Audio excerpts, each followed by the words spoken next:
Hey, good morning. Ah, ah. I was just jogging along there with the music, preparing my mind. I realized the time. It's time for the Motivator Show.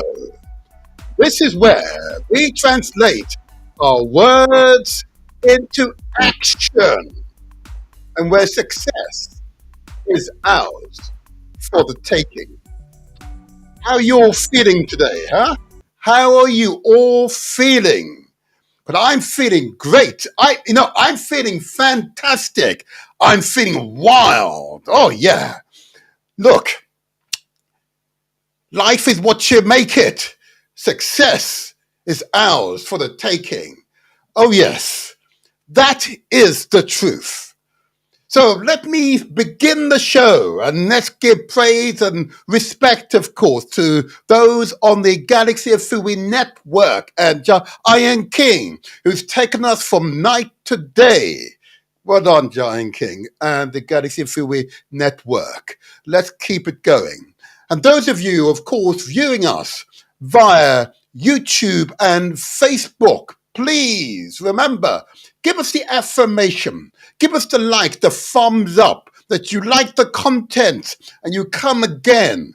That's what we want to know. That's what we want to ensure we're satisfying your needs. Because I'm feeling good today. I'm feeling really good. Remember, life is what we make it. We're in control of it, not others. We're in control of it. Let it be that way always. Let it be that way always. So I'm going to start the show. Let's start the show. So first of all, I want to acknowledge those who sent those wonderful messages to me during the past strong, between the last show and this show. I appreciate you all. Thank you for your voice of confidence, your affirmations. I appreciate you. I truly appreciate you. Don't you worry. I appreciate you. And long may you continue to watch. If you're viewing us via YouTube or Facebook, we are, of course, you can be found under The Motivator Show, that DE space Motivator Show. There you go. The Motivator Show. You can, not only can you hear my voice, you can see my visage if you like. This is me, yeah. This is me. This is the motivator speaking to you live across the airwaves. And if those of you, or for whatever reason, prefer audio, you can also listen to us audio by Mixcloud as well. So please, multi-platform, and we will extend those platforms as time progresses. But that's the way to do it today. Thank you. Now, what I'm going to do, I'm going to get straight into it. And that's, of course, the all-important lifestyle messages. Let me just adjust this setting here. All-important lifestyle messages. Why are they important? They're important because in our community, we have above average levels of diabetes, high blood pressure, cancers, obesity, in other words, overweight, yeah, levels of depression, yeah. But much of these conditions are avoidable. They are a result of how we live our lives. And consequently, it's within our power, he says, within our gift, he says, to change, to improve, to do better for ourselves, our loved ones, our families, our friends, and our wider community.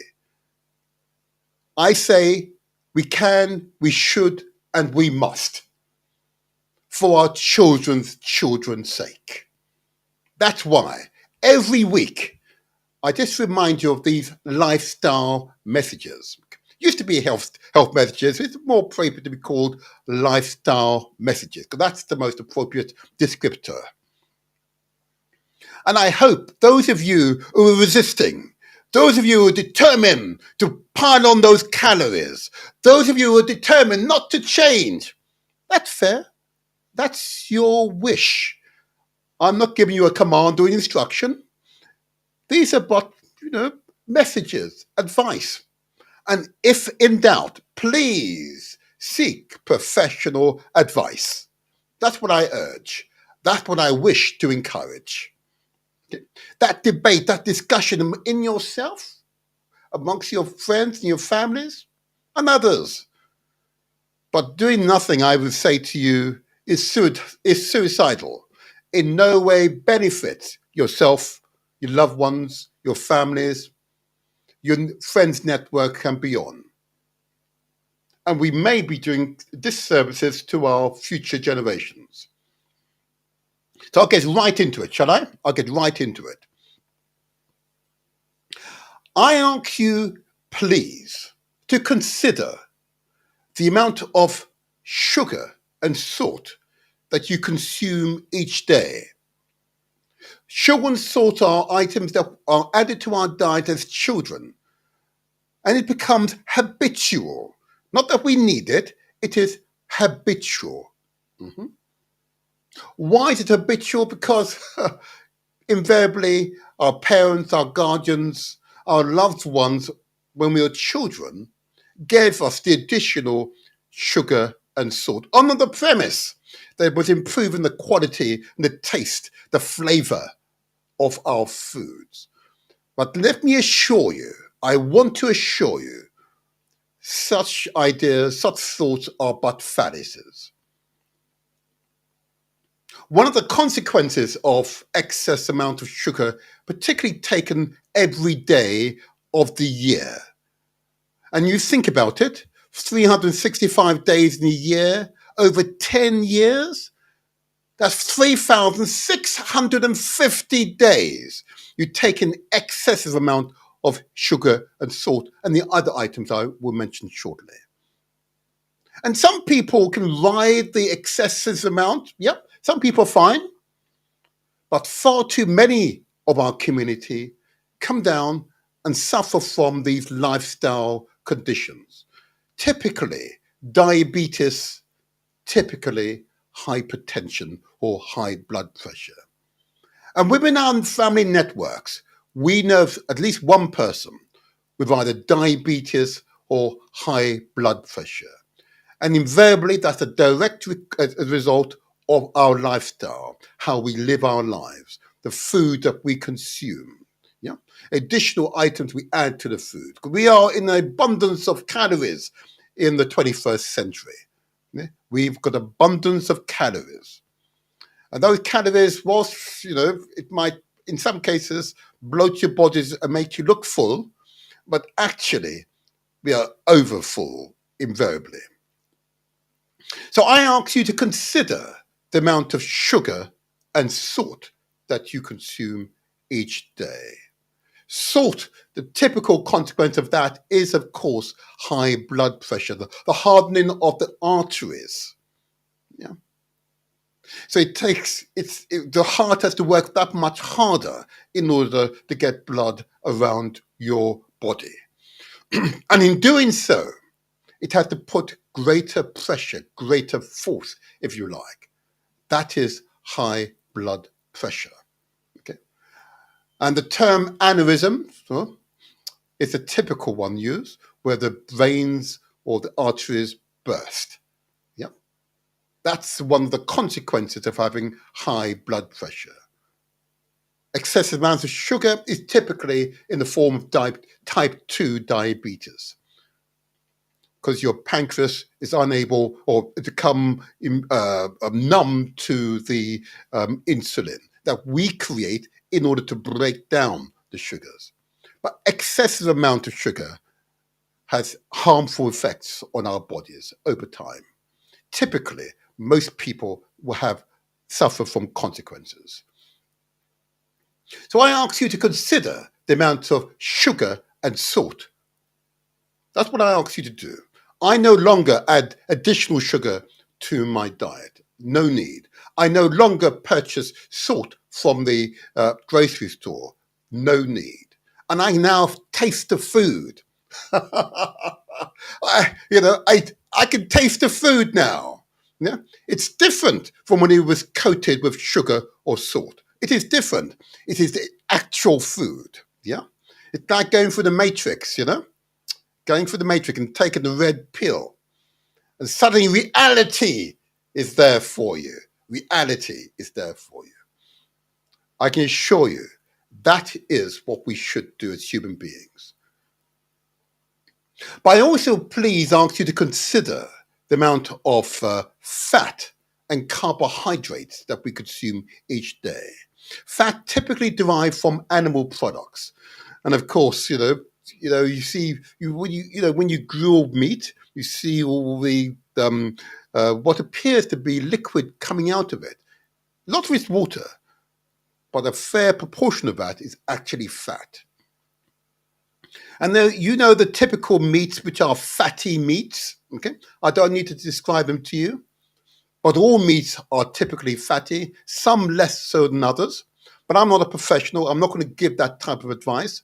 But I'm going to caution you on the amount of fat that you consume. And I remind you that dairy products are just another form of bovine fat. In other words, cow's fat.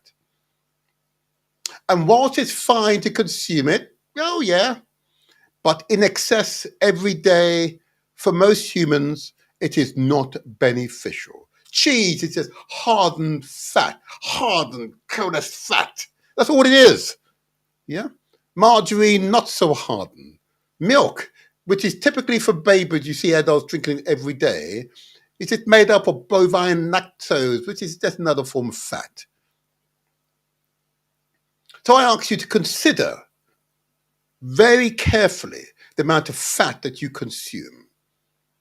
And consider the amount of carbohydrate that you consume. And of course, carbohydrate is typically from wheat-based products in our diets. Okay, and the consumption of wheat-based products is a major concern to the experts. You know? The overconsumption, I should say, is the concern. Yeah? The overconsumption. And I ask you, please, to consider this. Because as we take those items into our bodies, the fat we accumulate, and you see many members of our community, particularly women, with these bloated shoulders, these bloated abdomens, the bloated thighs, and of course, the bloated buttocks, or bottoms and other places you may refer to them. And in some cases, it look almost shapely, but actually, in the long term, it is harmful to your bodies.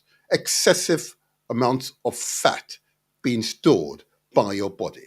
It is harmful to your body because that additional weight the heart has to carry, that additional weight you have to carry, move around.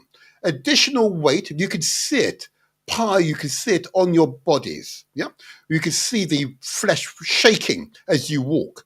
That's because the fat is less dense than your muscles. Yeah, when you see the wrinkles in your skin. Yeah, that's just excessive amount of fat. In the long term, it is harmful. And as someone observed to me this week, you very rarely see someone who's over 65 and is obese. And over 60 and 65 is relatively young these days. I'll just say that to you. 65 is relatively young. You very rarely see an overweight person, an obese person beyond 65. It's a profound observation to make. And I made the observation and I was able to validate this particular person's point. It is true. So if you wanted proof enough, observe. Observe around you. Observe around you. But of course, it is your choice. It is your choice. It is your choice. Those root vegetables, particularly the yams, yeah, particular source of carbohydrates. Yeah, I know. Yam is a nice food, absolutely. In excess, it's nice. It's just like sugar, masks the dangers it presents to us over time. So I urge you to think carefully about the quantum, the amount that you consume each day. And I've also got to remind you about starch. Starch typically found in rice-based products, you know. If you're in Africa from the Caribbean and it's part of your cuisine, it would be rice and peas, particularly if you're from Jamaica. I hear the Jamaicans now. Oh my gosh, I can now hear the West Africans in particular. Oh my God, the jollof rice. I can hear the Ghanaian, the Nigerians bloating now. Oh my God, yes, yes. I cite jollof rice. I cite the rice and peas. Yeah, excessive consumption of starch, which is what rice basically is. Okay, which we store in our bodies, has long-term harmful impact. Can have long-term harmful impacts. I mentioned at the beginning typical conditions to which we represent way above average levels. That is, of course, diabetes, high blood pressure, okay, excessive cholesterol in our blood, yeah, primarily from these meat-based products, yeah, are killing us. They are killing us. Yeah, they are killing us. And I ask you, please, to consider carefully what you're doing to yourselves. Yeah. Those two conditions, three conditions alone, are big killers in our community. And as for obesity and overweightness, oh my gosh, there is no reason why that should happen in 21st century. There's no reason why that should happen. And I don't mean to embarrass anyone, but it's within your power to control. That you can control, and that is your weight. The amount of cholesterol, or therefore calories, that you are consuming each day. That you can control. And if I round up by saying this to you, the experts tell us we need to eat far more fruits and vegetables. Yeah, without a shadow of a doubt. Yeah, a broad range of vegetables, particularly green vegetables, without a shadow of a doubt. The experts tell us that we should consume and drink appropriate amount of water each day, between 2 to 3 liters. It will vary depending upon your height and your girth and so on. You know, speak to your doctor, speak to your nutritionist. They're best place to tell you what is right for you. I've got my water right here. You can hear it shaking. I want you to hear it. I keep it handy. And this is a liter. I try to drink at least 2 of these per day. Sometimes I'm successful or not, depending on my activity, but I try. But most importantly, in order for all of this health consciousness to work, it is essential that you exercise. One of the reasons why I'm always full of energy when I meet with you this morning, because I've exercised, I've stretched, I've worked my muscles, all of my muscles, not just my leg muscles, I might add. Okay? And I push myself till I'm sweating. And what happens? My body rewards me with the feeling of goodness, wellness, vigor. And I feel alive, I feel strong, I feel vigorous. That's how I feel when I exercise. Okay? But you've got to ensure exercise is a meaningful activity. Not this light exercise where you don't really race your heart. You've got to exercise. Go to your local gym. Yeah? If you can afford it, engage a private trainer if you can afford it. But if you can't do either of those, please, there are many opportunities on the internet where there are exercise routines you can do yourself. But do it though. Don't think it. Do it. Please do it. Because it's essential for the long-term health and well-being of our community. What I'd also impress upon you, and if it's not been said already, let me say this again. It is essential that not only do you take care of your body, you take care of your minds. Okay? What do I mean by that? Often we forget that we are but fragile creatures. Okay? As our bodies need that routine, so do our minds. So I've learned over time from experts in the field to meditate. Okay? And meditation, in my case, at least 30 minutes per day, plays an essential part of my general feelings of health and well-being. It provides focus. Yeah. It provides that sense of certainty. Yeah. It ensures that my mind is able to function well because I've given the opportunity to push away all the distractions of the day and focus on the sounds of my body, to clear my mind of all the other extraneous thoughts. So I'm focused. And in being focused, I strengthen the power of my mind to focus on that which I must complete, or the conversation I'm engaged in, or the activity that I'm involved in. That body serves. And also serves to give some mental stability, because you are taking control of your thought processes, you know. And those stupid thoughts that can sometimes interfere with yourself, you banish them. Okay? Meditation is a powerful tool to uphold our general health. And of course, our spiritual health is important as all that I've described thus far. And if you have spiritual advisors, sit with that person and engage in spiritual dialogue.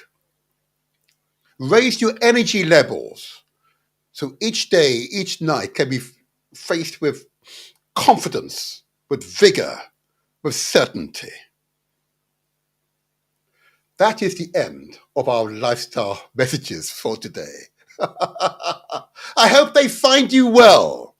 I hope those of you who have yet to embark upon reparations of oneself will begin the process of taking care of yourself. Reparation starts at home with you. You're in control. Remember, this is the Motivator Show. This is where we translate our words into action and where success is ours for the taking. Yes, absolutely right. Absolutely right. Wow, gosh. I always enjoy that part of the show because it communicates those messages I know will be beneficial. And the hundreds of people who've responded, thousands over the years that I've been doing this, has truly made it worthwhile. And I thank you for those affirmations, those words of affirmation. Thank you. Now, if you want to communicate with the studio and you are on YouTube or Facebook, you can send messages to me via the studio using the chat function on YouTube and Facebook. I welcome your input because today's program is going to be really exciting. But before we get to the topic of today, which will be very topical, I can assure you, I just want to give a quick affirmation of past contributors. And this particular contributor I want to mention today, I had reason to make a referral. Okay, I made a referral because a family was in need. Okay, I want to refer to a guest I had in January. And you remember David Simons of Simons Education. And he's a natural educator. Okay, SimonEducation.com if you want to contact him. Okay. Now, he founded Simon Education in 1987, and he supported over time more than 6,000 families in the UK. He's won numerous awards as an educationist, a novelist, a poet, including the Peterloo Poetry Award. He's also the founder of the Black Book Festival, an annual event to promote Black writers globally. I want to commend to you past guest David Simons, a natural educator. Your children, you will benefit from his courses. I positively encourage you to do so. I've had reason to make referrals this week, and each of those referrals have come back with really positive results. I spoke to others who I referred to his service, and the results are outstanding. I have no hesitation in recommending SimonEducation.com. You go there, see for yourself, test out my assertion on this. And of course, it wouldn't be the same if I don't mention at least one other show that I conducted only a few months ago, but a show which curiously had relatively low further views post the presentation. And it's curious. I believe it's a serious matter in our community. It has its roots in the transatlantic slave trade, in my view. The effect is being felt today. The show in January was entitled The African or Black Nuclear Family Matters. You know? Let me just say this. There are articles on class, income, mobility, and poverty. And in a recent newspaper article, Class Matters, And you won't still grasp two of the most basic truths on the subject. Entrenched intergenerational poverty is largely in our community, the Black or African community. And it's intricately intertwined with the collapse of the nuclear family, particularly in the inner cities. Nuclear family, yes, I do mean a mum and a dad. I do mean that. By now, these facts shouldn't be hard to grasp for most of my audiences. Now, almost 70% of Black children are born to single mothers. And those mothers are far more likely than married mothers to be poor. And this is even after the sort of welfare state has intervened. Child poverty is a big problem in our community. They're also more likely to pass that poverty on to their children. Yeah. This is a big problem in our community. So this show was really focused on encouraging positive relationships, encouraging and ensuring young men think about their actions, young women think about their actions. Having children with little or no support apart from the state creates a state of poverty. And that poverty impacts that child in far too many ways that I can describe today. But I believe one of the reasons why that particular show didn't receive the level of reviews that other shows have received, because we know it. Far too members of our community know this to be true, and we're refusing to face the facts. So that show was designed to promote relationships, to promote fatherhood, responsible fatherhood, to promote motherhood, responsible motherhood. Because within those unions, the future of our community resides. 70%. Yeah. These are terrifyingly high figures, and figures that can only have long-term consequences. Forgive me, we are living through those long-term consequences today, right now, unless we decide consciously to do something different. Okay. Well, we'll return to that subject another time, but I wanted to say this because it remains a persistent issue for us to discuss and for us to respond to. So we will create a better future for our children's children. But that remains a theme for today's program. We have to look at the past in order to form a more positive future. Okay? That's what we need to do. Look at the past so we can create a more positive future. Could we learn those lessons of the past so the future can be better for us all, ourselves, our family, our community? Okay. For today's show, today's program, will focus on the subject of great importance to us all. I have a profoundly English name,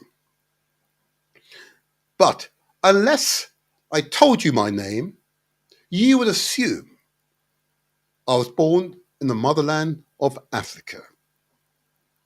History has intervened in my family line, and it's resulted in my profoundly English name. Okay. And I say this to you because today's show, for some, will be difficult. I understand that. It will be difficult for some. It will be the first time on this show that I would have had a member of the British aristocracy, one of the landed gentry, if you like, with a family line going back more than 500 years. And that means this particular person, his family, was involved and benefited from the transatlantic slave trade or the enslavement of our ancestors. And the benefits live on today. This family, like hundreds of families, have continued to live off the wealth created during that period because it was extremely profitable. Nevertheless, change has happened, at least to an extent. But I'm anticipating feedback from you all over time. So let's get into this, shall we? Let's get into this. And I really want to get started. So if you wish to communicate via the chat on YouTube or Facebook, please do. I'm going to say hi to everyone out there. I'm going to write, this is the studio. There you are. I'm going to do it live for you. Love to hear from you. Okay, love to hear from you. Love to hear from you. But I know some people will be triggered by this show, and that's inevitable because we're just human beings, okay?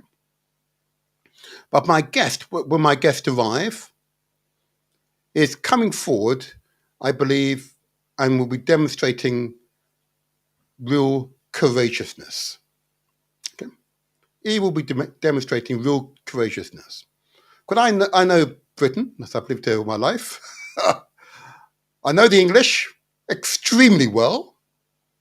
And I know that they are amongst the most tribal people you will find anywhere in the world. And therefore, to have a small number who are different and to speak a narrative which is not common amongst the whole takes a degree of courageousness. So this is what I want to say to you straight away. It takes a degree of courageousness. Level of courageousness which often I don't see. I've got to say, often I do not see.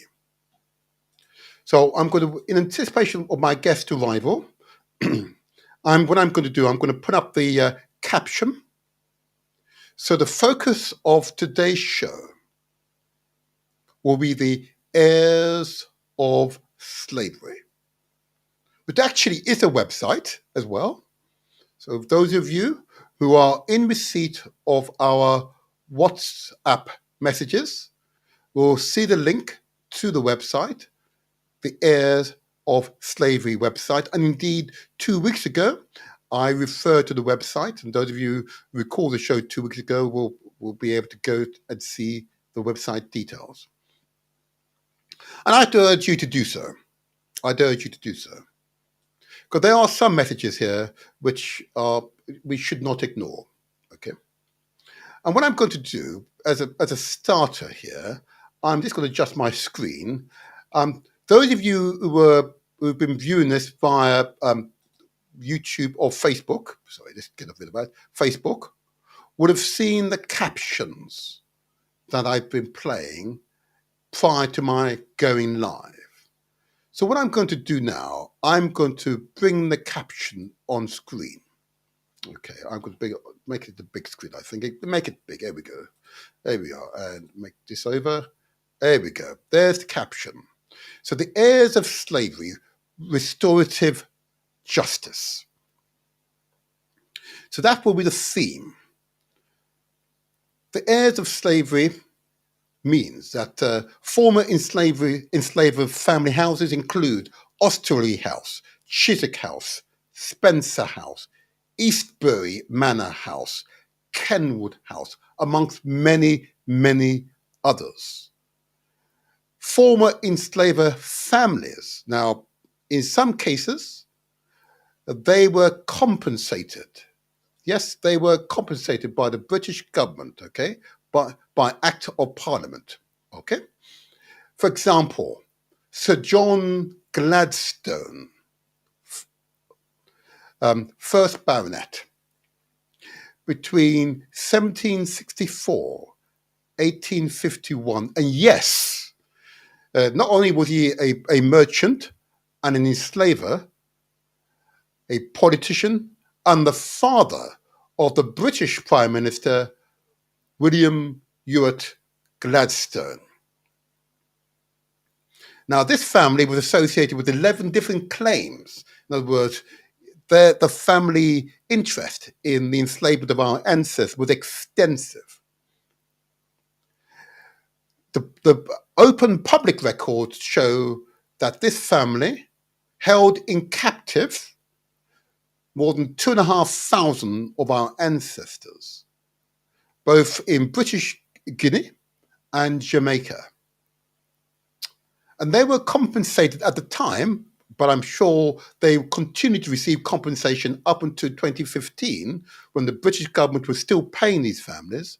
But at the time, go back to what, the 1830s, 1840s, £106,769, which, as you can imagine, equates to hundreds of millions of pounds in today's money. Hundreds of millions of pounds. I'm told closer to 700 million pounds. Imagine having in your possession 700 million pounds in 1830s, 1840s in Britain, when a family could live on a penny a day. Repeat, a family could live on a penny a day.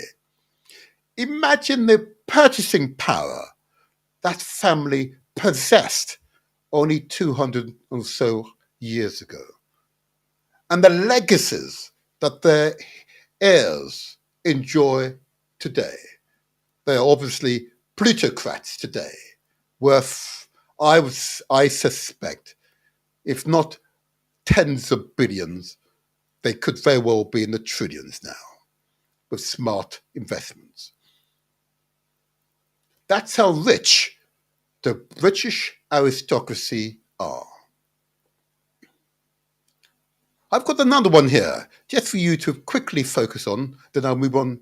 But they're on screen, and those of you who are on YouTube or Facebook will see this on screen. Okay. John Baron Dutton, second Baron of Sherborne, and lived between 1779, 1862. Again, this particular person owned nearly 500 of our ancestors, enslaved. Okay. And received a compensation payment, and I understand this particular person is continuing to receive compensation up until 2015, but at the time received a payment worth £361,354. Can you imagine having that spending power 200 years ago?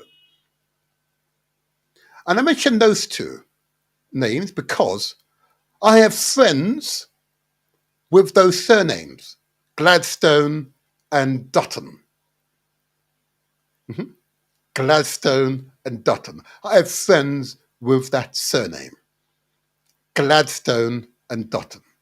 Just consider the implications of those words. There are more, much, much more. And this information, and for those of you who are not in the know, is obtainable from the Bank of England, their archives. It's actually online. Okay? Just use your search engine. Yeah? Use your search engine. Use search engines such as slave owners. Yeah? Slave owners, British slave owners compensation. Yeah? Use such words. And the information will just pour out to you.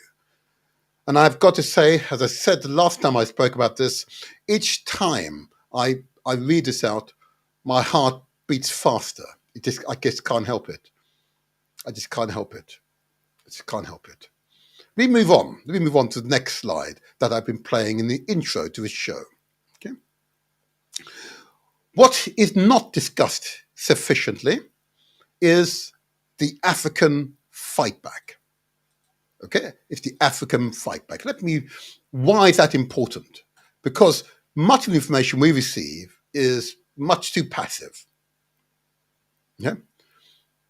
So a part of the theme of today's show will be to look at how Africans made our enslavement unprofitable, which of course was the motivation behind the abolition of slavery.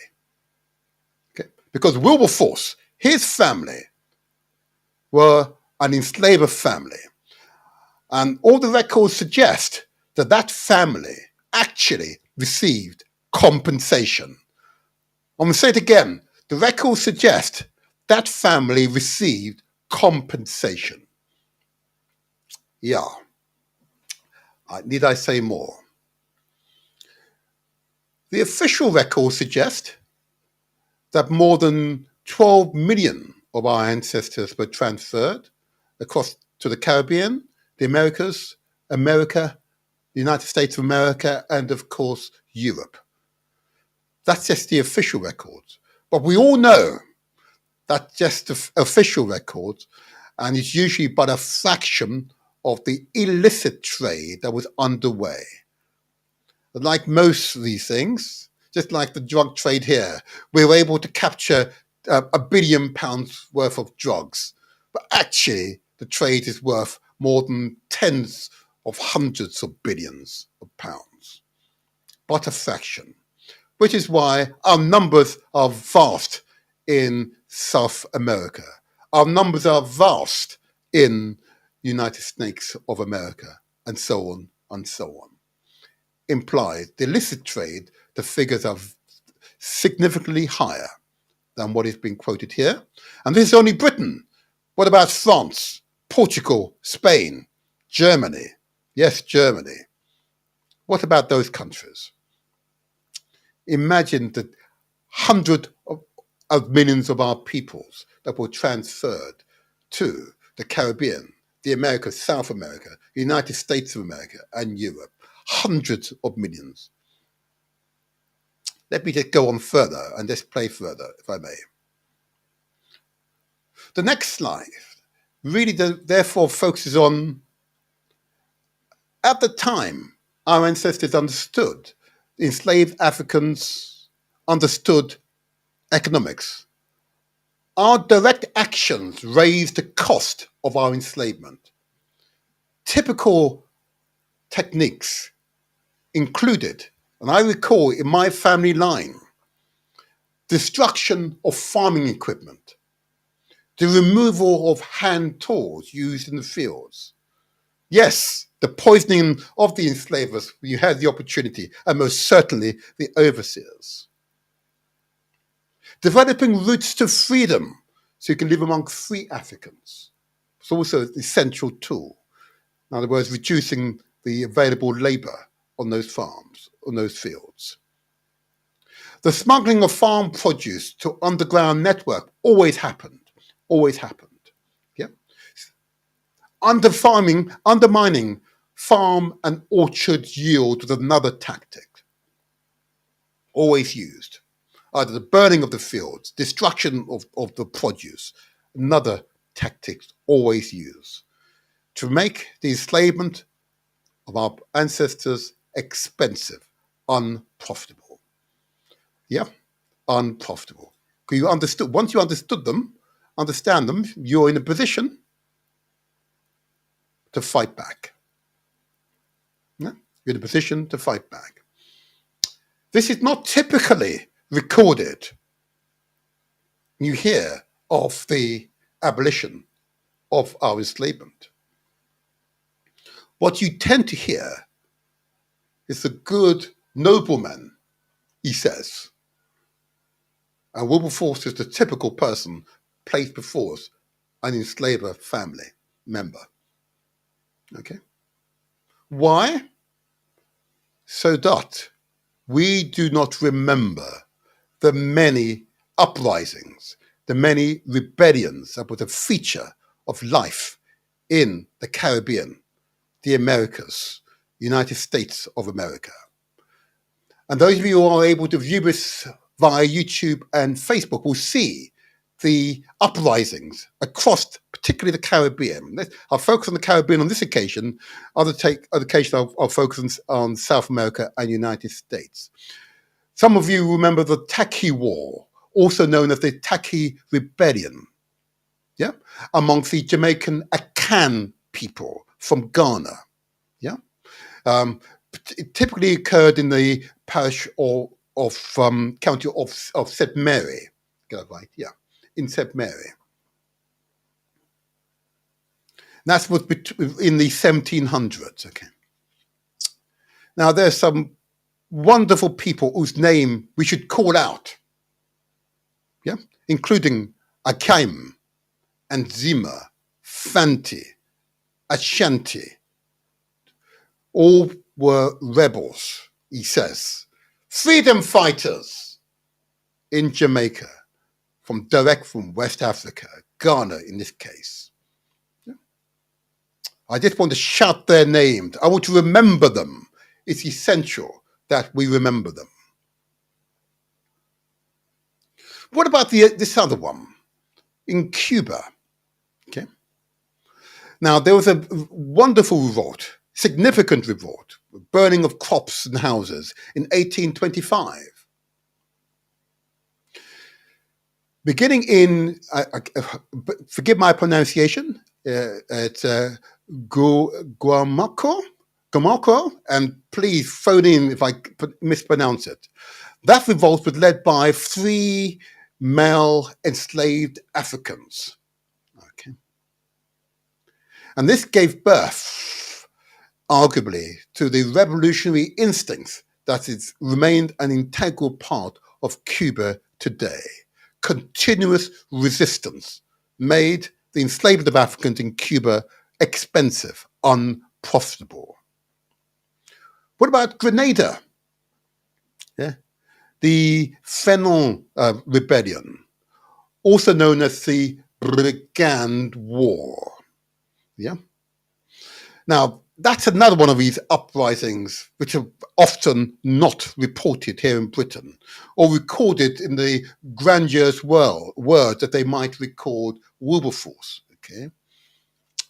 That resulted in significant destruction to property and persons across Grenada. Again, that strength you can see in Grenada. You can see that in Grenadiers. Yeah? You can see it. Yeah. Another one that I should mention in Barbados. Now, the uprisings there typically started in the Bailey's estate. Now, it was an attempt by Africans to change society in Barbados. Because, of course, by that time, Africans believed Barbados belonged to them. And they wanted their freedom from the enslavers, the plantation owners. And eventually, they won. Because consistent, persistent resistance always pays off. Consistent, persistent resistance always pays off. These are just a few examples. I could go to Ghana, but let me just press on, because I just want to, before my guest arrives, just want to go to the next slide. Okay, and the next slide is, of course, this slide, which, of course, says it's the motivator show. This is where success is ours for the taking. I needed to end on that note. Success is ours for the taking. We can only hope that our guest will join us shortly, but I want to get on with this interview. This will be an important occasion. I want to treat our guest with the utmost respect, the courage taken to appear on this show before an audience made mainly of Africans. I believe is a courageous step. So I want to extend the respect to our guest when he arrives. Okay. Hopefully that will not be in too distant future, but anyway. So let me just talk on. There are some other parallel issues which I want to address on this subject. Because I know that Some members of our community believe that whenever someone is prepared to put their head above the parapet, your first instinct is to shoot them down. I have to say, whilst I have some sympathy with that strategy, I just want to remind my audience, who are mainly from my own community, or of Africans from the Caribbean, or from the continent, or indeed from the United States of America. But I speak to the wider audience as well. The British aristocracy, British, okay, are very tribal. So I want to extend the respect to those families who finally developed a conscience. Because for a very long time, I'd believed that the aristocracy in Britain are simply made up of psychopaths, sociopaths, if you like. Okay? No feeling, no empathy. And their money is the be all and end all. But our guest provides hope for the future. That the social evolution that's occurring here in Britain is impacting on the wider community, even those members of the community who have been part of a heinous crime.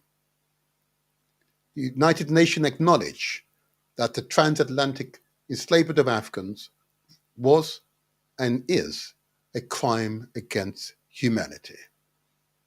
And therefore, the CARICOM 10-point plan is a good basis upon which to progress. So we can progress beyond this. We're not weighed down by history. We use it as the basis, a firm basis, to create a better future for us all. But to do this, it takes two to tango. And our friends from CARICOM would acknowledge this. It takes two to tango. And we absolutely need, members of the British aristocracy, the landed gentry, those who continue to benefit from the financial gains from our enslavement, to speak up, to speak about their experience as people, as human beings. I really want to speak to my guests as human beings, okay, would better understand dynamics. Because this may be a start of a flood, he says. Yes, I'm a cup half full person. Yeah. And that change is coming. Change for the better for Britain. Because whilst you deny your past, that past will weigh down and hold back your future. So Britain has, benefited, and Britain remains one of the great economies of the world. If Britain is to truly grow, it will need to take on all of its assets, not some of its assets. And we are included in its assets. But with all assets, there are some bad apples. All mold is set in. Yeah, we need to get rid of this mold. Yeah, so it doesn't infect all the other apples, and it all goes bad. That analogy, I'm sure, is understood. For Britain's long-term economic interests, we need to have an open and honest public conversation. And I hope we can do so today. This will be a first, and as I said, I'm still waiting for my guest, and I'm hoping that, let's see if I can resolve this. I might have to play some music for a few minutes. Let's see if we can get through to my guest, then I'll come back to you. So please forgive me for this interval. It's been interval for no more than 5 minutes, and I will return to you. I really want to see if I can get hold of my guest to ensure we can get this show underway. There are a few questions I want to put to our guest. These are questions that are intended to finally, across the generations, to reach out to reach out. Okay, so I'm going to just put you on return the music.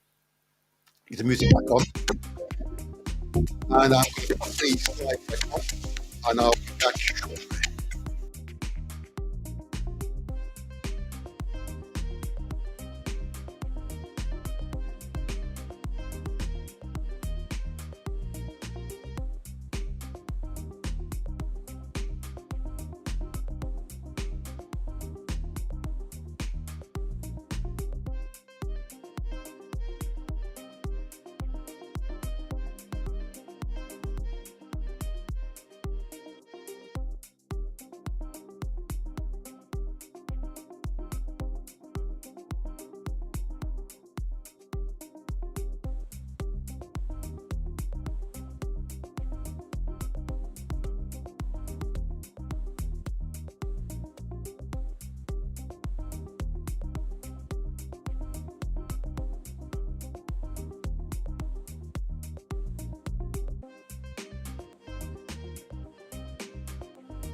all right. Okay. Let me get off the screen. Okay. Hopefully, I have I have made contact with my guest, hopefully by social media, and hopefully my guest will be able to join us. I believe had some problem connecting to the audio visual to the live stream, but it's okay. Hopefully, our guest will call in, assuming he continues to listen, of course. Let's see if this happens. So, if you are listening, my guest, I have responded to your message, and I've given you some additional joining details. You can join the show. Okay, so hopefully that will happen. Don't you worry, my people. Don't you worry. This is what we expect. The forces, those other forces. Don't you worry. But be assured, we are more powerful than those forces that will try to obstruct our ways. Yeah, we are more powerful than those forces. Remember, success is ours for the taking. It's very much a mindset. Be assured. It is why we're here today. No other peoples could have suffered the extent to which our peoples have suffered and survived and growth.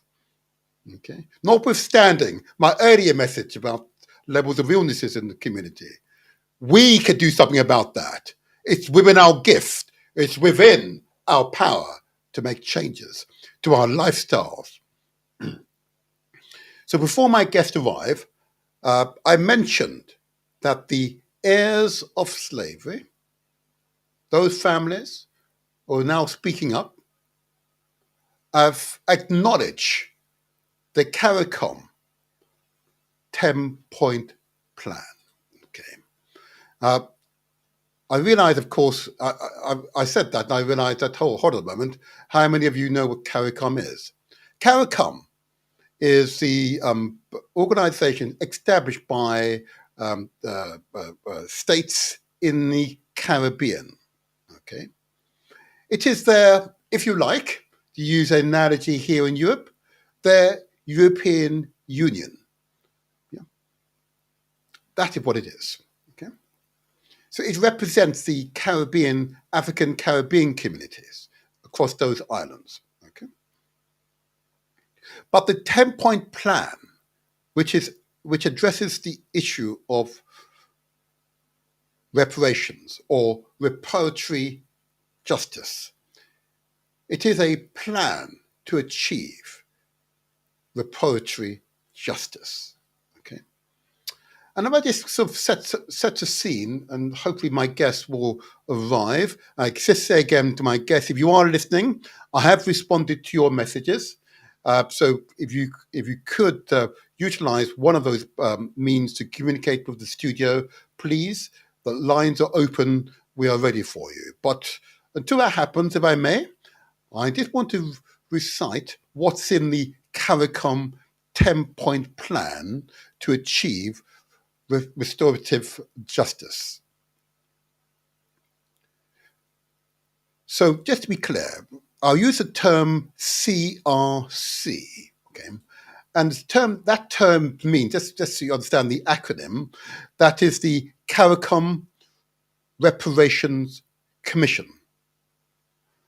I'll also use terms such as CRJP, which stands for CARICOM Reparatory Justice Program.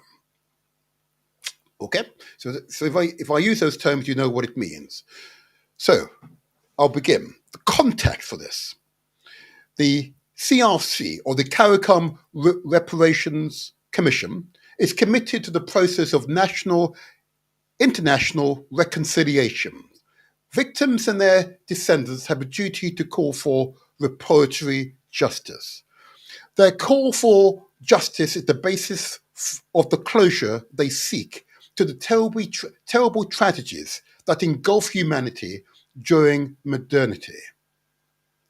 The CRC comes into being some 2 generations after the national independence process, and find European colonial rule as a persistent part of Caribbean life. A persistent part of Caribbean life. Profound, huh? My gosh, I tell you. Anyway, let's read on, shall we? Let's read on because it's anyway. The CRC, the CARICOM Reparation Commission, operate in the context of a persistent objection from European governments to its mandate. I repeat, it's the context. The CRC, the CARICOM Reparations Commission, operate within the context of persistent objections from European governments to its mandate. That includes the British government. Well, I hope we get a new British government, and I hope that situation changes. Anyway, the CRC, nevertheless, is optimistic that the CARICOM Reparatory Justice Programme, CRJP, will gain acceptance as a necessary path to progress, as I've mentioned earlier. This weight around Britain's neck is holding and undermining growth here in Britain, social and economic growth. No matter what anyone tells you, it's holding us back.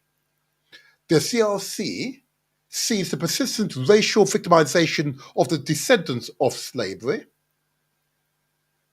and genocide as the root cause of their suffering today. The CRC recognizes that the persistent harm and suffering experienced today by those victims as the primary cause of development failure in the Caribbean. Okay. It calls upon European governments to participate in the CRJP, the CARICOM Reparation Justice Programme, with a view to prepare these victims and sufferers for full admission and with dignity into the citizenry of the world community. The CRC here outlines the path to reconciliation, truth, and justice for victims and their descendants. The first of the 10-point plan includes the following: a full, formal apology is absolutely necessary. The healing process for victims and descendants of the enslaved and enslavers requires a precondition, the offer of a sincere, formal apology by the government of Europe. Some government, in refusing to offer an apology, have issued in place a statement of regret. Yeah? I have to say, to my shame, I'm a member of one of the national parties, and a previous Prime Minister issued a statement of regret. Such statements do not acknowledge that crime had been committed and represent a refusal to take responsibility for such crimes. Statement of regret represents, furthermore, a reprehensible response to the call for apology, in that they suggest that victims and their descendants are not worthy of an apology. Only an implicit formal apology will suffice within the context of the CRJP, the CARICOM Reparatory Justice Programme. I say again to my guest, I have responded to your message to me, and I've provided an alternative means by which you can contact the studio so we can begin our interview. Hopefully you are listening and this message receives. You receive my message. The second point on the CARICOM Reparations 10-point plan is, of course, reparations. With more than 10 million Africans, our ancestors, clearly well over 10 million, were stolen from their homes and forcibly transported to the Caribbean as the enslaved chattel and property of Europeans. The transatlantic trade is the largest forced migration in human history and has no parallel in terms of man's inhumanity to man. No parallel. This trade This trade in enchained bodies was a highly successful commercial business for the nations of Europe. The lives of millions of men and women and children were destroyed in search of profit. The descendants of these stolen peoples have a legal right to return to their homeland.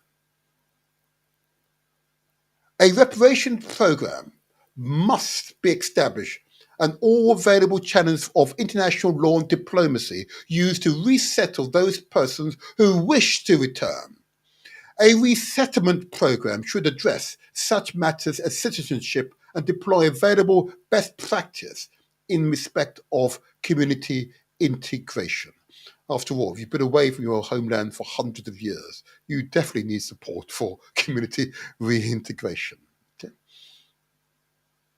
Point three, Indigenous People Development Program. This is quite specific to the Caribbean.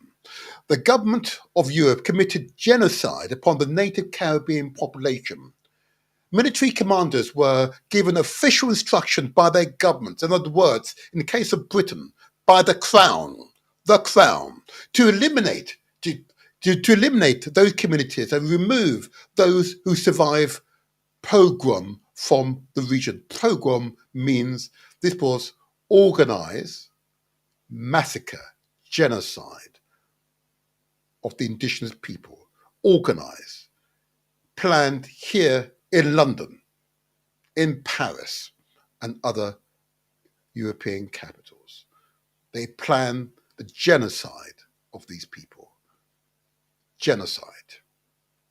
Genocide and land appropriation went hand in hand. A community of over 3 million in the 1700s had been reduced to less than 30,000 as of the turn of this century. Survivors remain traumatized, landless, and the most marginalized social group within the region. Can you imagine a population of over 3 million reduced to 30,000? Pogrom. Planned genocide by the then British Crown, the British government, French governments, and others. The University of the West Indies offer an Indigenous people scholarship in a desperate effort at rehabilitation. It is woefully insufficient. A development plan is required to rehabilitate this community. Yeah, absolutely. Point four of the 10-point plan includes cultural institutions. European nations have invested in the development of community institutions, such as museums and research centres, in order to prepare their citizens an understanding of these crimes against humanity. These facilities serve to reinforce within the consciousness of their citizens an understanding of their role in history as rulers and change agents. There are no such institutions in the Caribbean where the crime was committed. Caribbean school teachers and researchers do not have the same opportunity. Descendants of those continue to suffer the disdain of having no relevant institutional system through which their experience can be scientifically told. This crisis must be remedied within the CRJP, the Caricom Repository Justice Program. 5, public health crisis, and I talked about this earlier on. The African descendants population in the Caribbean has the highest instance in the world of chronic diseases in the form of hypertension and type 2 diabetes, which is why I talk about these conditions every day, every time I'm on this show. I talk about those two conditions because they pervade the community here in London as well. This pandemic is a direct result of the nutritional experience, physical and emotional brutality, and the overall stress profiles associated with enslavement, genocide, and apartheid. Over 10 million Africans were imported into the Caribbean during the 400 years of the transatlantic slave trade. At the end of slavery in the late 19th century, less than 2 million remained. The chronic health conditions of Caribbean Africans now constitute the greatest financial risk to stability in the region. Arresting this pandemic requires the injection of science, technology, capital beyond the capacity of the region. Europe has the responsibility to participate in the alleviation of this health disaster. The CRJP, the Caribbean Repository Justice Program, addresses this issue and calls upon the governments of Europe to take responsibility for this tragic human legacy of enslavement and colonization, which is why I discuss this subject every week on my show. Illiteracy eradication. Point 6 of the plan. At the end of the European colonial period in most of the Caribbean, the British in particular left the enslaved African and indigenous communities in general state of illiteracy. Some 70% of enslaved Africans in Britain colonies were functionally illiterate in the 1960s when nation states began to appear. Not only was that true in Jamaica, but the British, at the point of the so-called independence in 1962, do you know what they did? They emptied the treasury. Jamaica was bankrupt on day one. The then Prime Minister, Bustamante, a former owner of our ancestors, had to go to the IMF and ask for a loan. Not from Britain, from the IMF, the World Bank. Yeah, which is why Jamaica remains one of the most indebted countries in the world. Because at the point of its birth, it was penniless, despite all its natural wealth. Jamaica, the largest of such communities, was home to the largest number of such citizens. Widespread illiteracy has subverted the development effort of these nation states and represented a drag upon social and economic advancement. Caribbean governments allocate more than 70% of public expenditure to health and education in an effort to uproot the legacies of enslavement and colonization. European governments have a responsibility to participate in this effort within the context of the CRJP, the CARICOM Repository Justice Program. Okay.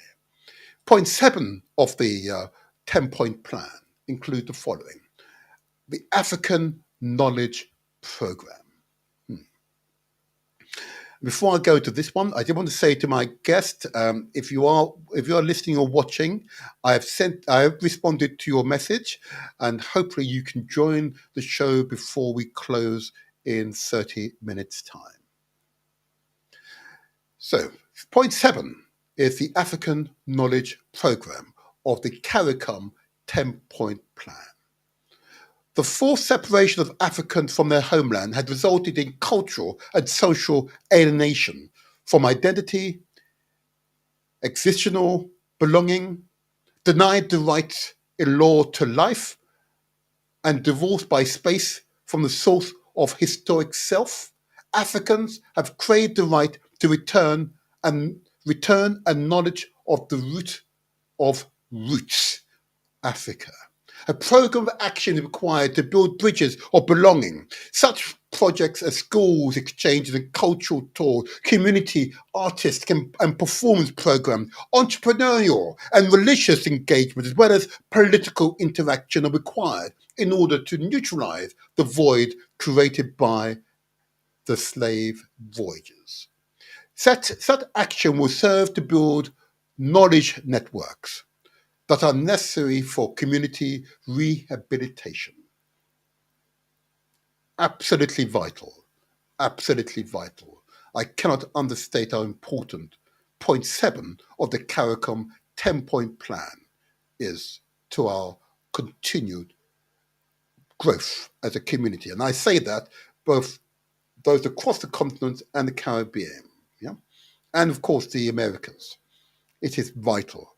Point 7 is vital. And that's our responsibility. Yes, some additional resources useful, but we could do it ourselves. Point 8 is psychological rehabilitation.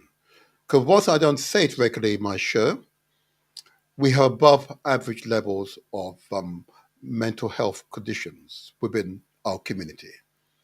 For 400 years, Africans and their descendants were classified in law as non-human. Chattel, property, real estate.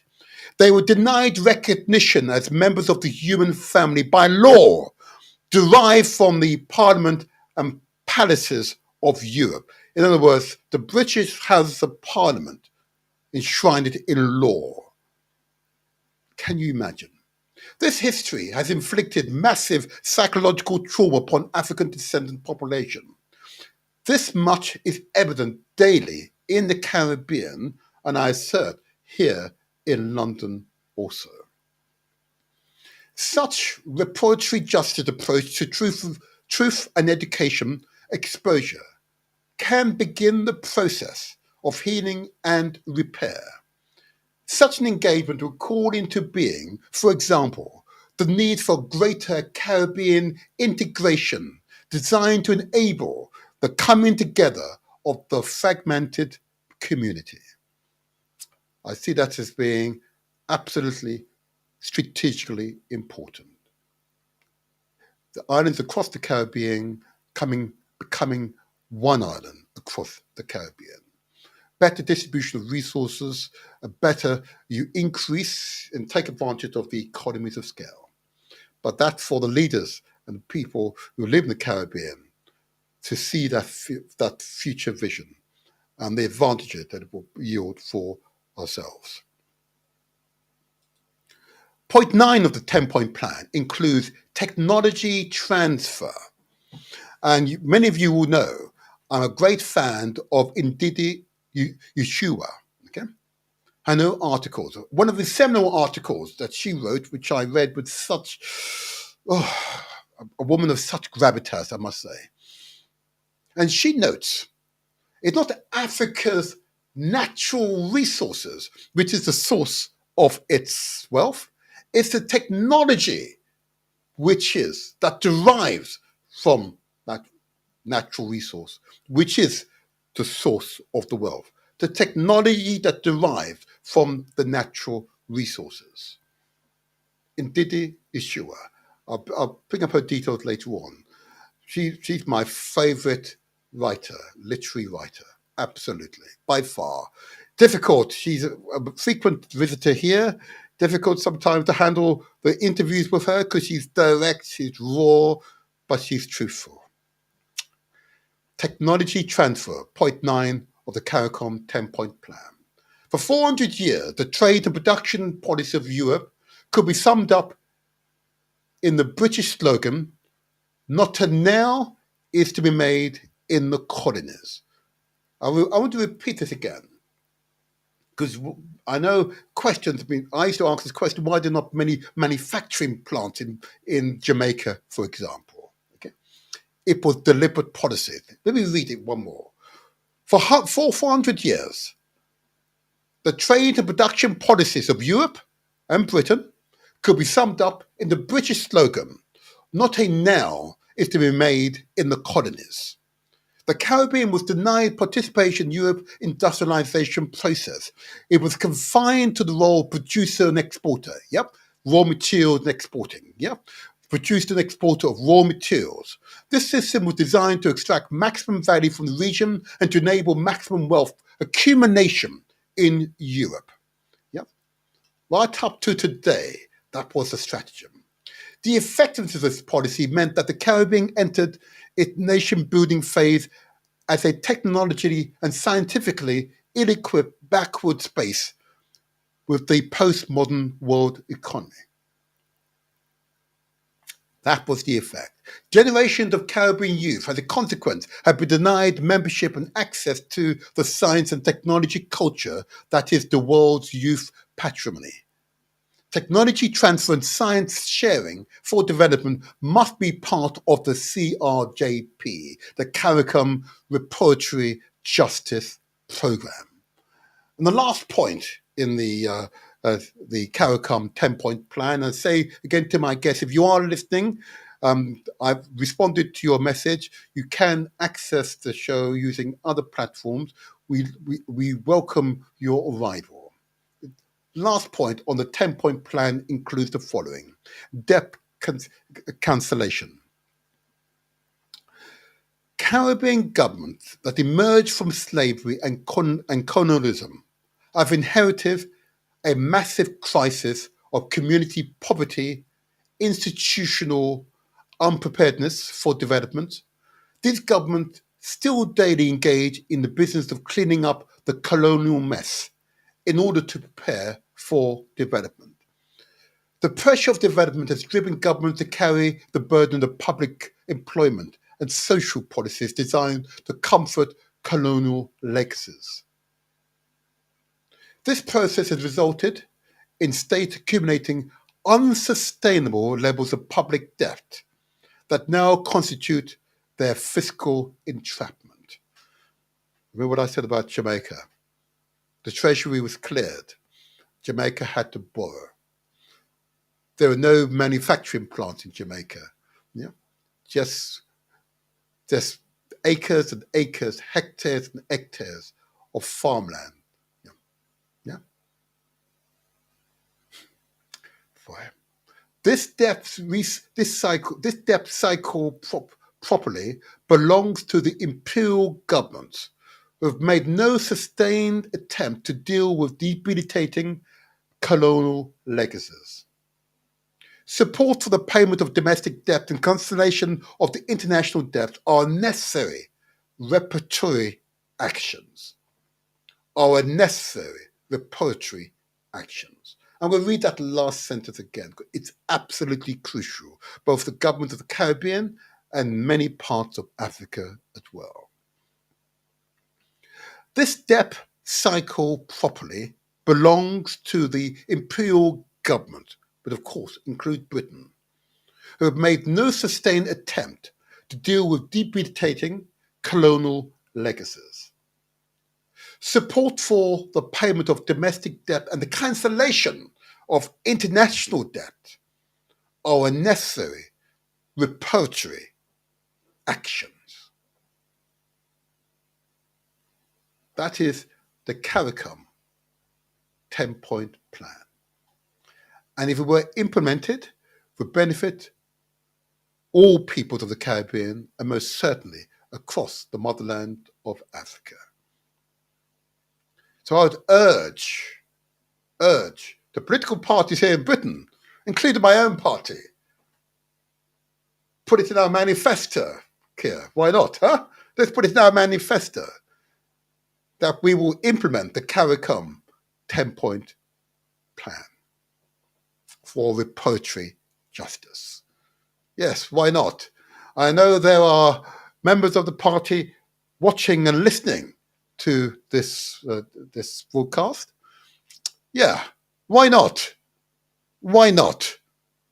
Tell me, why not? Anyway, that's an internal matter which we will address. But it was necessary to read this document out to you. This work is underway. The determination, the agitation, the determination, never give enough mentality will yield results. I'll say again, it will yield results. The earlier mentions of our enslavement and the process we underwent to make our enslavement unprofitable, persistent, consistent destruction, obstruction at all times. Okay. Yes, they made tens of millions, nevertheless. They could have made a darn sight more if we simply capitulated and let it happen till today. Can you imagine? how much they would have been making, how many trillions they would have made. We stopped it. We stopped it. It's our direct action. We stopped it. We caused them to have to stop it. So they created new fronts for us to battle. Nevertheless, we will take it on all fronts as is required. As British citizens, we have rights. As British citizens, we have influence. I will use those rights, use those influence to best effect, not only to promote our interest, but to promote the interest of Britain. Because they are two, they're not mutually exclusive as it happens. But I say all this with the strength and knowledge that our ancestors are observing this and other actions. Our ancestors can hear every word I've just uttered. And it's our ancestors that are giving us the strength, the will, the determination to do better for ourselves, even in the face of intense opposition. It is our ancestors we should applaud and recognize. It is our ancestors we must remember and pour libation in remembrance. It is our ancestors who ensure that we are here today to tell their story, to remember and live out their legacies. It is our ancestors that gives us the strength to aspire for our children and indeed our children's children. Remember our ancestors. The people that forget their history, their legacies, their ancestors, is a people that will repeat the same mistakes of the past. British people never forget their ancestry, their legacies. They build buildings, write thick manuscript to ensure their legacies is never forgotten. But one of the fallacies, and it will be a future show, is of course the African legacy to humanity. So the Europeanization of African idols and achievers is typical. Mm-hmm. I won't go through it on this occasion, but I will in a future show, which shows and demonstrates the Europeanization of African figures, achievers, great men and women of Africa, who were then supplanted by a European image. Mm-hmm. It is that legacy that will and is being revived. Don't you worry. All is well. You are a remarkable people. Yeah? The source of humanity. The source of civilization. Not me saying this, even they're saying it. Huh? Even they're saying it. Even they have to admit it. It doesn't mean, of course, that we are arrogant. What it does mean that we exhibit unusual levels of wisdom and compassion. So even today, whilst I admitted in the previous show that I howled, I started reading some of the material to prepare for the previous Heirs of Legacy show. Let me put up the logo. Yeah? I howled. It was a long, deep, loud howl.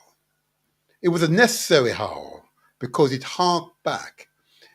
I'd connected with my ancestors and I heard their cries. I felt their cries.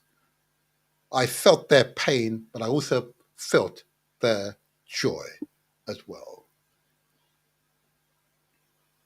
And through that, provided significant strength. I cannot understate the strength that was transmitted to me. Absolutely. I felt as if I was 1,000, 10,000 people all in one. Oh, yeah. Oh, yeah. Oh, yes. So let this affirmation see you well. Be not depressed or downcast in any way. Hold your chin up. If you're feeling weak, hold someone's hand. Share their energy so you can feel strong again. If in doubt, speak to wise ones and seek certainty again. But do not let the most recent past be your defining past. Because our history is long and magnificent. And in this show, we will give light, give truth to our history, not the propaganda that we are exposed to continuously, even today in modern day Britain. Okay? This will happen. This will happen. So remember, this is the Motivator Show. This is where we translate our words into action and where success is ours for the taking. Okay. Don't you worry. I haven't given up. This show will happen. These moments will happen. The encounter will happen. It's in my blood, our blood. We do not know failure. We do not know failure. We absolutely will be persistent, consistent. That has been our motto. Mm-hmm. If in doubt, hold a brother or sister's hand. Just feel their energy so you can feel certainty again and remember who you really are. Not the propaganda propagated by many of these news outlets. Look and study our history. Okay. I want to go back to the uprisings and some of these notable figures. Okay. There are some notable figures who I should quote. Now, but before I do that, I realize I've received a number of messages on my alternative source, but I should have read a few of them out, but I haven't. Sorry, I haven't read them out. But I can only say, and I won't read them out, in fact, because what I start, I don't have time, unfortunately. What I start, I don't want to give preference to anyone, but I'm grateful for the word of encouragement. Okay, that's you transmitting those affirmation energies. Affirmation. I appreciate you. The thumbs up. If you're on YouTube or Facebook, please provide that thumbs up, or subscribe, just so that you will receive notification of future shows. Yeah. That's what I need. That's what I need. That affirmation. The content meets with your need. You understand it's important. What we're seeking to achieve, what we will achieve, we are achieving. Because thousands of you have now changed your lifestyle.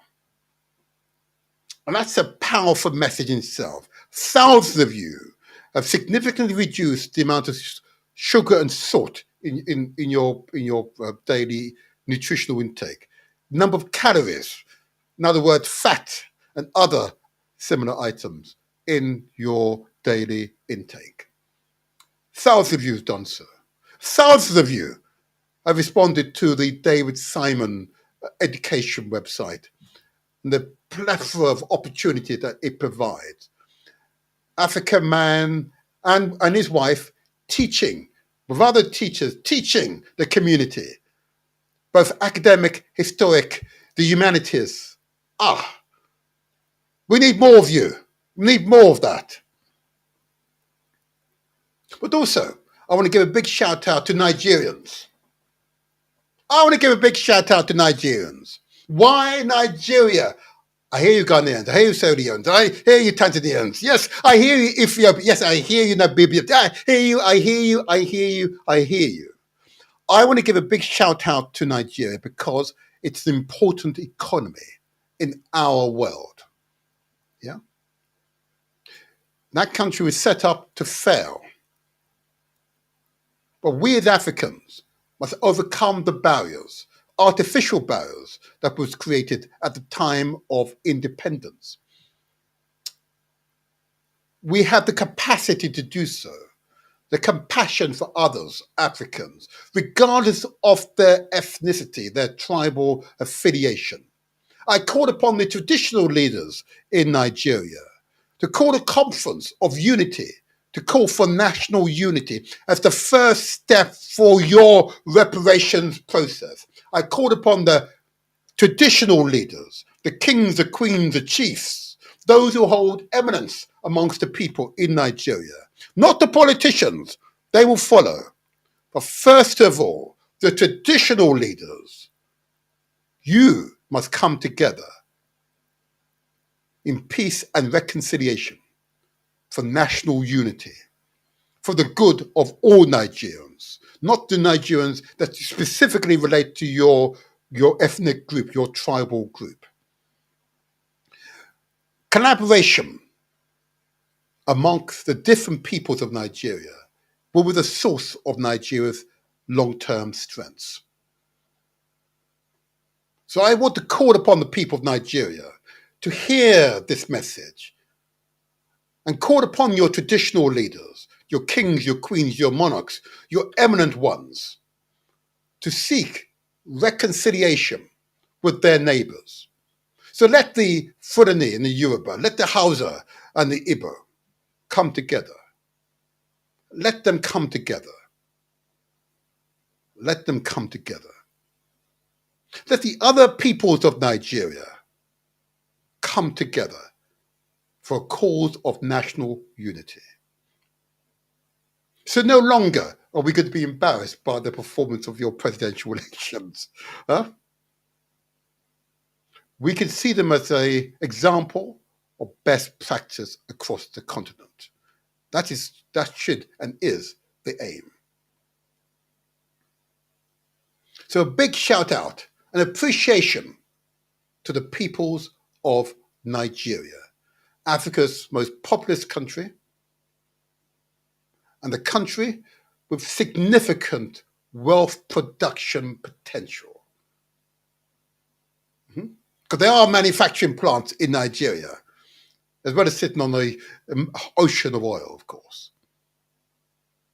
And let the politicians, please, if you're sick, only go to Nigerian hospitals. Will dedicate your children, only go to Nigerian schools, so that you are completely embedded in Nigeria. Politicians, be the example of the very best of the communities. And I would suggest to you all that you should not be enriched as a result of being a politician. You should receive a stipend at the end of your term. I can go along with that. But you should not be richer when you start your term by the time you end your term. That should be written into the Constitution. That should be written into the laws. Absolutely. And together, traditional leaders, the politicians, can make a difference. The other group, of course, are the merchant classes, yeah? The wealth creators. They need to work in collaboration with the other two. And think in terms of investing in the continent, but not the European continent, I mean, or the American continent, I mean the African continent. Huh? Does that make sense? Investing in the children, investing in your futures. That has to be the way forward. Reparatory justice begins at home, with ourselves and our actions to ourselves, our families, our communities, our societies. I'm pointing at myself because I'm also responsible, as you are also. And together, with a shared vision, shared purpose, success is ours for the taking. That's where it comes from. Big shout out in Diddy show up. I hope you're listening to Diddy. I'm going to get you back on again because I want to hear the raw take on the latest news in Nigeria. And my God, it's always very raw from in Diddy, but truthful.